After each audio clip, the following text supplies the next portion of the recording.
Halo anak-anakku yang terkasih, apa kabar kalian semua? Semoga kalian dalam kondisi yang sehat-sehat saja. Pada hari ini,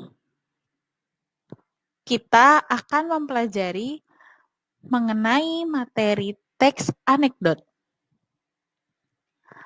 Pertemuan pertama pada hari ini, KD yang ingin kita capai yaitu mengevaluasi teks anekdot dari aspek makna tersirat. Yuk kita pelajari tentang teks anekdot. Nah, kalian pasti sudah tidak asing dengan gambar yang Ibu tampilkan. Ini merupakan hasil dari teks anekdot yang dibuat menjadi gambar.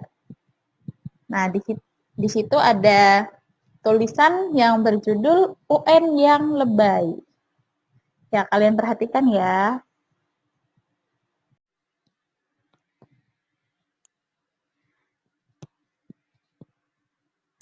Teks anekdot.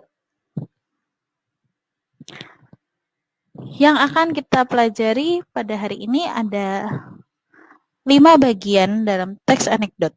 Yang pertama mengenai pengertian teks anekdot, yang kedua ciri-ciri teks anekdot, yang ketiga struktur teks anekdot, yang keempat tujuan teks anekdot, dan yang kelima adalah kebahasan teks anekdot. Pengertian teks anekdot. Pengertian pertama, anekdot adalah sebuah cerita singkat dan lucu atau menarik yang mungkin menggambarkan kejadian atau orang sebenarnya. Lalu pengertian teks anekdot yang kedua adalah cerita singkat yang di dalamnya mengandung unsur lucu dan mempunyai maksud untuk melakukan kritikan. Jadi, teks anekdot itu adalah teks yang lucu, yang menghibur, yang menarik. Tetapi dalam teks tersebut mengandung sebuah kritikan atau sindiran. Biasanya sindiran tersebut ditujukan untuk seseorang atau kelompok politik, lingkungan sosial, ataupun masyarakat umum.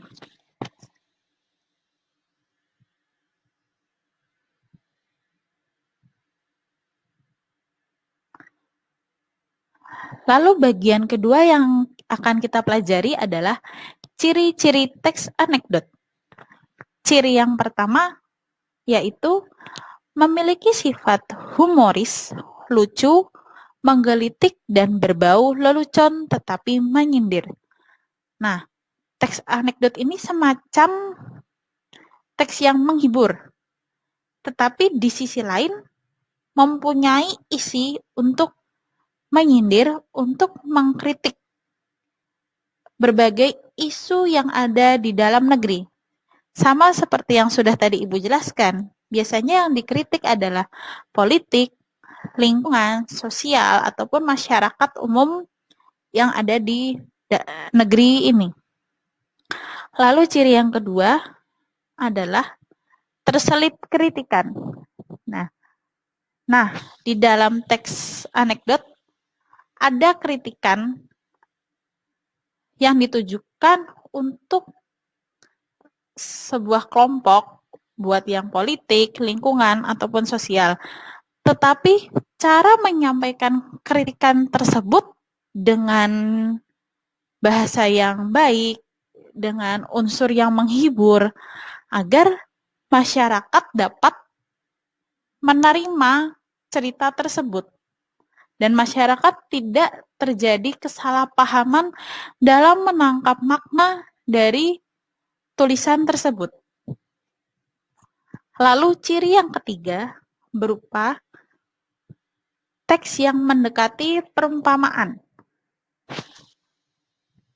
Layaknya sebuah karangan cerita berdasarkan imajinasi dan ditambah segala hal yang bersifat nyata. Nah, jadi di dalam teks anekdot itu sumbernya adalah kisah nyata, kisah yang benar-benar terjadi.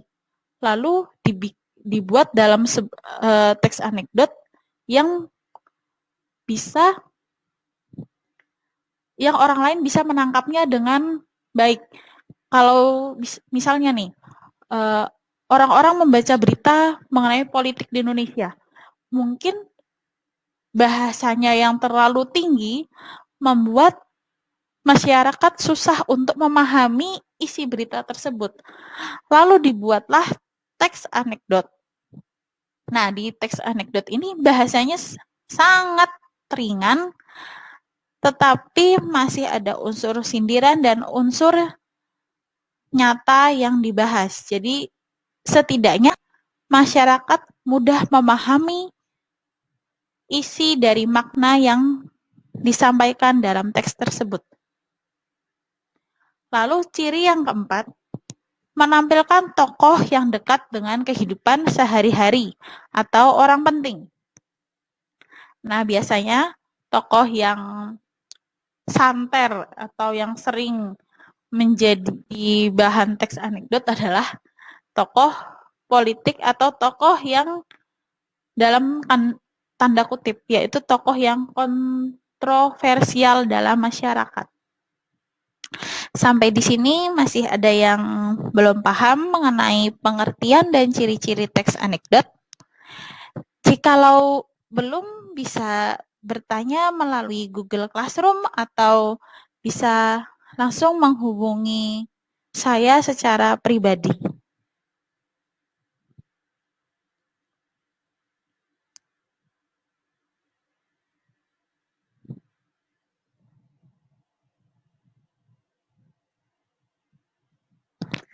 Lalu bagian ketiga yang akan kita pelajari adalah struktur teks anekdot.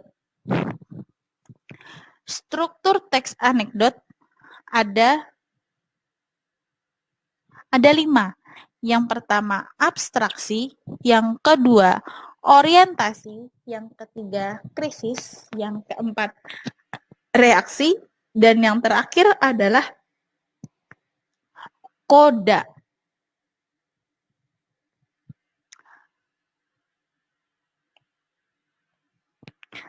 Nah, struktur teks anekdot. Abstraksi. Abstraksi itu apa sih, Bu? Abstraksi adalah terletak pada bagian awal paragraf. Pada bagian ini berisikan gambaran awal tentang isi dari teks tersebut. Yang namanya abstraksi pasti selalu ada di bagian awal. Lalu yang kedua, orientasi. Orientasi ini merupakan awal mula latar belakang terjadinya suatu peristiwa atau kejadian yang terjadi dalam teks. Jadi orientasi kata kuncinya adalah awal mula latar belakang terjadinya suatu peristiwa. Lalu yang keempat ada krisis. Bagian ini berisikan tentang permunculan permasalahan yang terjadi. Jadi di krisis itu, masalah itu mulai terjadi. Permunculan permasalahannya itu bagian konfliknya. Kasarannya bagian konfliknya lah di krisis itu. Lalu ada reaksi. Reaksi bagian ini berisikan langkah penyelesaian masalah yang timbul dalam bagian krisis. Jadi setiap masalah pasti mempunyai cara untuk diselesaikan. Nah, di reaksi ini adalah langkah penyelesaian masalah dalam bagian krisis tersebut.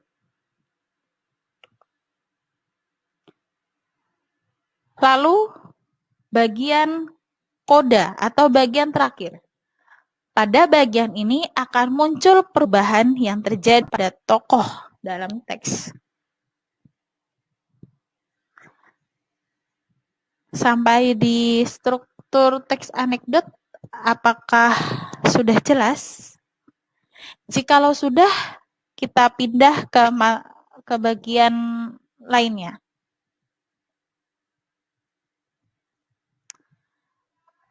Bagian keempat yang kita pelajari adalah tujuan teks anekdot. Tujuan dari teks anekdot diantaranya yaitu menghibur pembaca, membangkitkan tawa para pembaca. Yang ketiga, menjadi sarana untuk mengkritik dan menyindir. Dan yang terakhir, menggambarkan karakter-karakter dengan singkat dan langsung pada intinya. Kaidah kebahasaan dalam teks anekdot ada 6 yang akan kita pelajari. Yang pertama, menggunakan kalimat langsung yang bervariasi dengan kalimat tidak langsung. Nah, di sini kalimat langsung itu merupakan petikan dari dialog para tokohnya.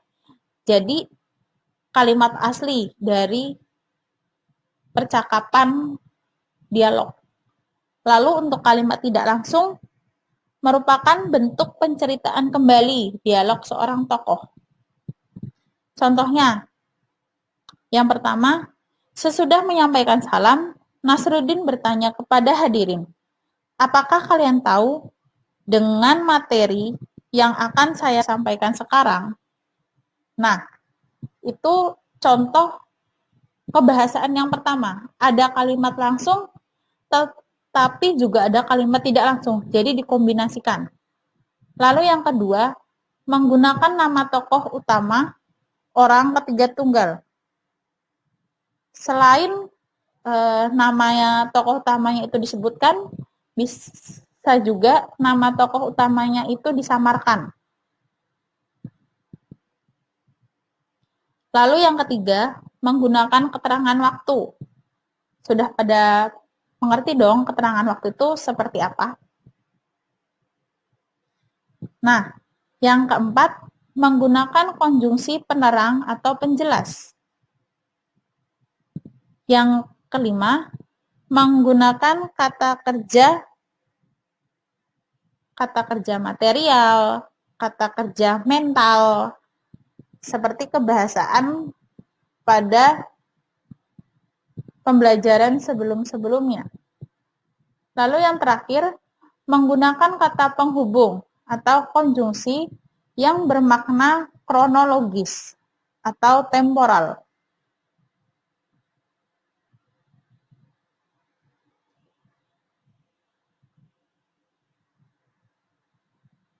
Pola penyajian teks anekdot. Dalam teks anekdot, itu ada 2 pola yang biasa disajikan. Pertama, teks berbentuk dialog. Yang kedua, teks dalam bentuk narasi atau paragraf. Lebih mudahnya. Nah, dalam bentuk dialog ini menggunakan kalimat langsung. Kalimat langsung adalah kalimat yang merupakan hasil kutipan langsung dari pembicaraan seseorang yang sama persis seperti apa yang dikatakannya. Lalu untuk yang narasi, cerita anekdot disajikan atau dikembangkan dalam bentuk paragraf. Jadi yang membedakan adalah dialog itu berupa percakapan, sementara narasi berupa paragraf. Nah, ini ada gambar lagi mengenai teks anekdot. Nah, di sini di gambar ini berjudul BBM subsidi. Sudah bisa dong menangkap maknanya seperti apa?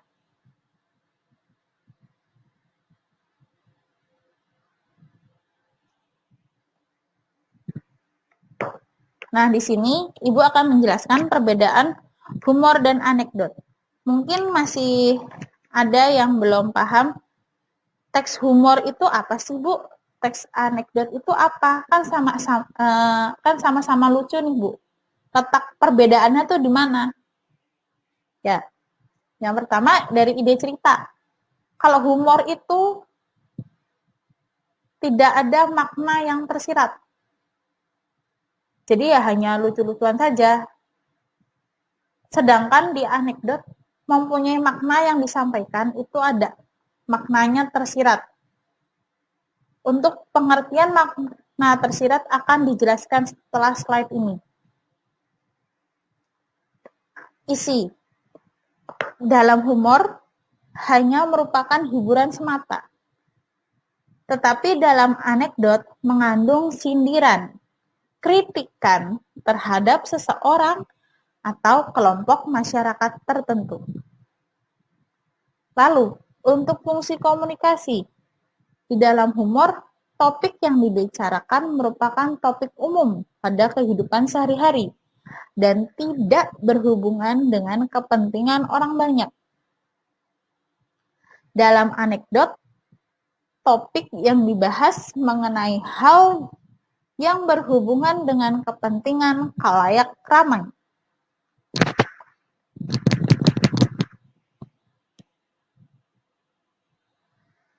Persamaan humor dan anekdot. Walaupun humor dan anekdot itu punya perbedaan, tetapi di sisi lain mereka punya persamaan. Persamaan yang pertama, keduanya sama-sama mengandung humor. Di anekdot juga ada unsur lucunya. Jadi intinya mereka juga sama-sama lucu. Yang kedua, meskipun ide cerita dalam anekdot diangkat dari kejadian nyata, tetapi cerita yang disajikan dengan humor sama dengan humor, yakni sama-sama rekaan. Yang ketiga, cerita rekaan dalam anekdot disajikan dengan berbagai cara.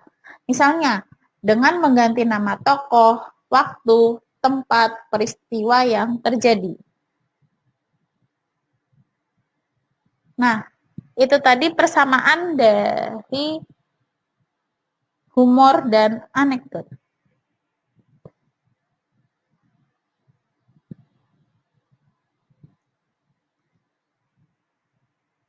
Lalu ada makna dalam teks anekdot. Pengertian makna itu apa sih, Bu? Makna itu maksud yang diungkapkan pembicara atau penulis.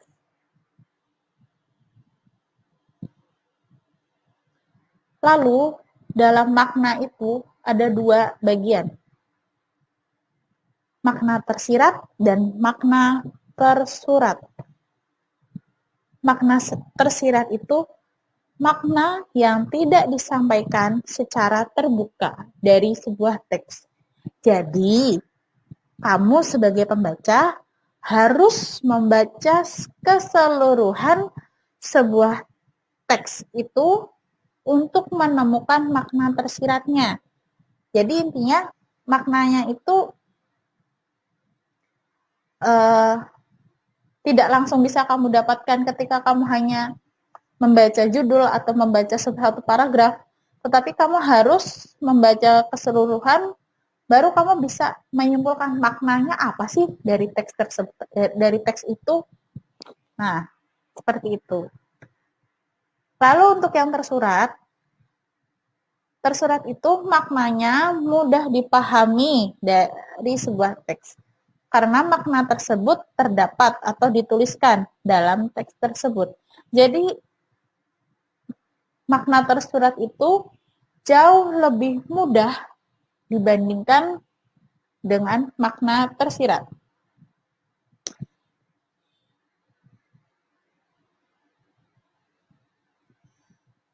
Nah, di sini Ibu akan memberikan contoh teks anekdot dan makna tersiratnya.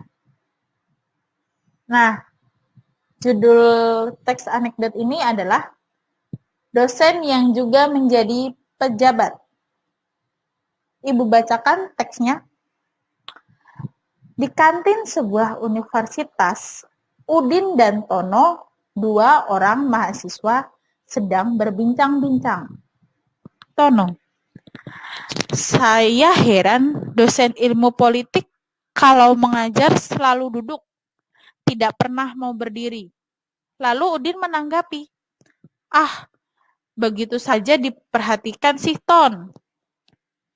Lalu Tono menyahut kembali, "Ya, Udin tahu sebabnya." Lalu Udin berkata kepada Tono, "Barangkali saja beliau capek atau kakinya tidak kuat berdiri." Lalu Tono membalas ujaran Udin, "Bukan itu sebabnya, Din. Sebab dia juga seorang pejabat." Tampaknya Udin kebingungan. "Loh, apa hubungannya?" Lalu Tono pun menjawab, "Ya, kalau dia berdiri, takut kursinya diduduki orang lain." Lalu Udin pun bertanya-tanya, apa maksudnya dari ujaran Tono tersebut. Lalu, menurut kalian, kira-kira apa makna tersiratnya pada teks ini? Ayo, ditemukan dulu ya makna-maknanya. Ibu kasih waktu semenit cukup untuk menemukan maknanya. Ya, Ibu tunggu waktu semenit ya.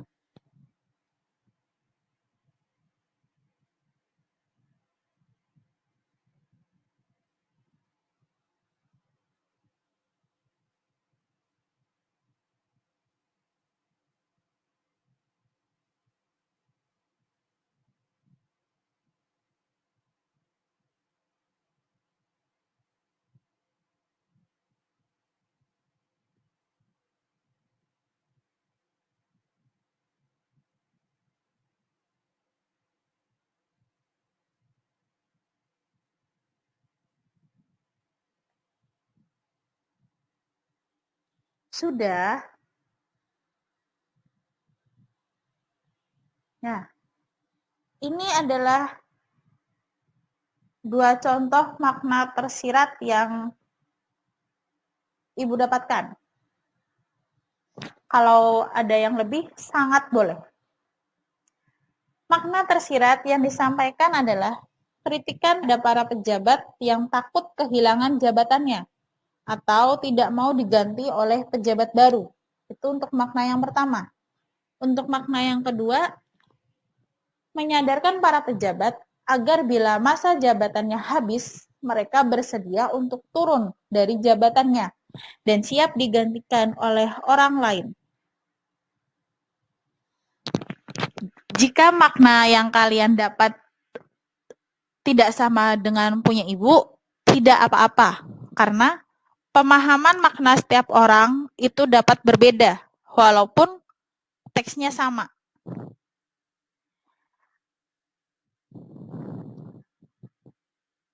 Jadi, kalian harus benar-benar membaca dengan baik, dengan runtut teks yang disampaikan.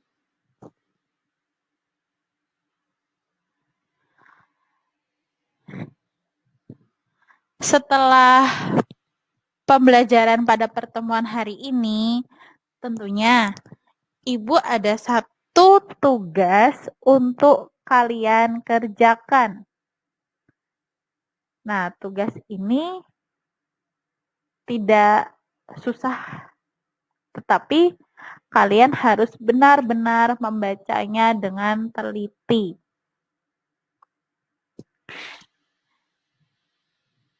Nah, ini adalah tugas kalian. Tugasnya sama seperti yang Ibu contohkan tadi. Kalian membaca teksnya, lalu mencari pokok-pokok masalah dan penyebab kelucuan dalam teks yang Ibu sampaikan, dan mencari makna yang ada dalam teks ini.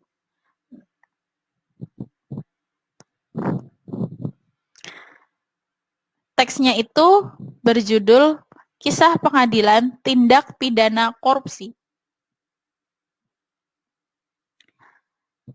Tugas ini bisa kalian kerjakan di kertas, lalu kalian foto dan dikumpulkan di Google Classroom kelas.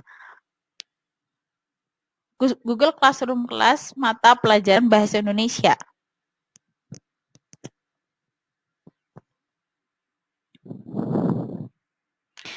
Boleh difoto terlebih dahulu teksnya.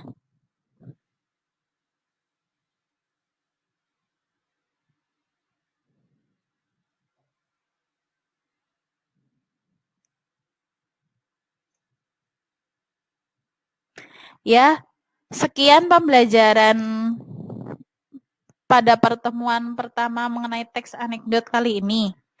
Jikalau kalian belum memahaminya, kalian bisa bertanya melalui Google Classroom atau bisa menghubungi Ibu secara pribadi. Kalian belajar baik-baik. Kalau misalnya merasa kecepatan atau kurang jelas, bisa bertanya. Selamat belajar semua. Tuhan memberkati. Terima kasih.